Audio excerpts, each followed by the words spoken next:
Hope all is well. I wanted to take a quick minute, share my thoughts on an article that I just happened to had come across, and it happens to be about more of what's unfortunately coming to the global economy, and it has to do with the post-dollar era. And so it's no coincidence that just this past week, I've had a couple people email me about Mark Carney's comment on the need to begin rethinking the dollar. So there's nothing new because the very channel itself is called Rethinking the Dollar. So I knew it was just a matter of time before more nations become more publicly open with discussing it. But yet when you have the Bank of England, central bank, former Goldman Sachs guy talking about the need to look outside of the dollar because of its weight and just the problems it's causing globally, that lets me know that it's probably an old topic. A lot of other people have already been touching on it, and there's already some things in place. And it's no coincidence, of course, that the digital currencies is being positioned and perhaps using a Libra or whatever. That's all part of the plan in the long run. But what I want to also touch on, an article today.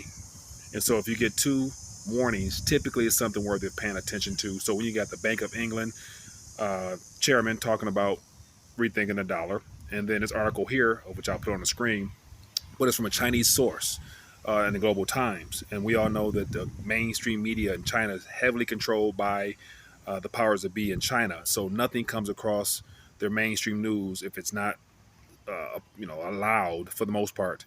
And so it's the article, as you guys can see, it says, world needs to prepare for the return of gold standard as Washington disrupts financial order. And so the author here, this is from a think tank or whatever, it looks like based out of China, but the fact that they go through listing some of the problems that the world is facing in general. Every government, every central bank is all having the same issues in regards to what appears to be President Trump. And so it actually uses a word in here.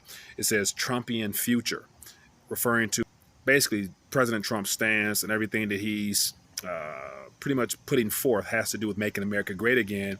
It's causing a lot of problems in regards to the usage of the dollar on the credit markets, the bond market, and all types of things of that nature. But they list out two things that governments will be looking into. And the first one has to do, of course, with digital currencies. And so no doubt governments, central banks are already preparing and have some things in the mix to roll out their own digital currency. But then another thing that was mentioned in this particular article here was the whole idea of a regional currency similar to the euro, where it looks like they probably want to join together a couple different countries in different regions and give them a single currency or something like that.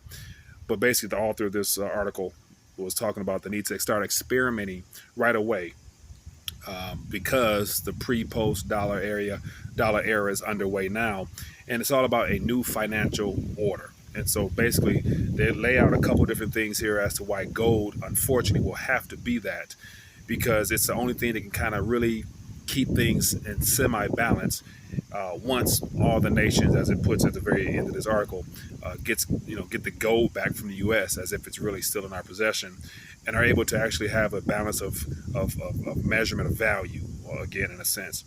But yet, digital currencies, regional currencies, or possible gold standards. So we got the Bank of England chairman, as well as this think tank out of China that's been allowed to share this information on the need to prepare for a gold standard, lets me know that all the foundational pieces that's needed to roll out an alternative, whether it be a basket, digital, whatever, is already in play. And I think a lot of what Trump is doing now is disrupting and rattling things on the surface in preparation for whatever that rollout might be.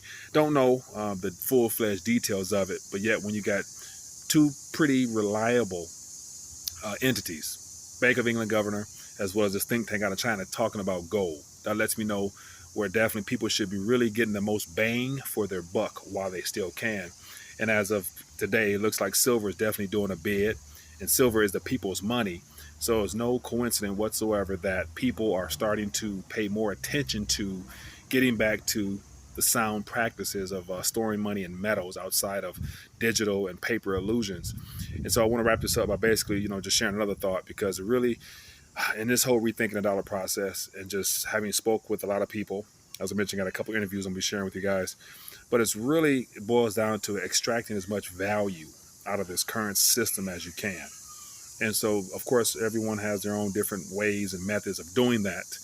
But yet, clearly, in understanding the difference between fiat currency and sound money is the first thing. Because if you understand the difference, you know that every instrument, every IOU, every currency, no matter what country you're in, it's all a redeemable claim to some type of tangible asset. And for preservation of wealth's sake, it'll be well worth your while to definitely continue to get your weight up. And so extracting as much value out of the system as you can, to me, basically means taking as much of your disposable income. Of course, this is just my opinion, not financial advice, but take as much of what you have remaining after your livelihood is done, put it into something that definitely will retain purchasing power. Because right now we're at the mix of in play of the post-dollar era, the new financial order that's going to be rolled out.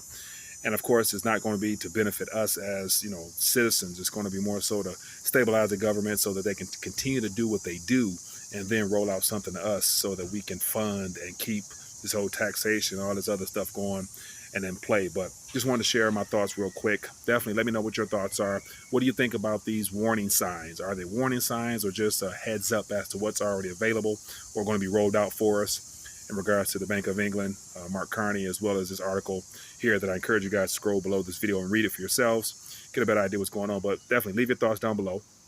And definitely getting back on track, having a live stream this evening due to a lot of interviews and whatnot. Has been kind of tied up, but definitely look forward to reading your comments in the comment section. If you're new to the channel, definitely give it a thumbs up and share this, and make sure you hit the notification tab, because once again, a lot of people are interested in information, but unfortunately YouTube is not making it available to them. So other than that, hope all is well. Enjoy your day.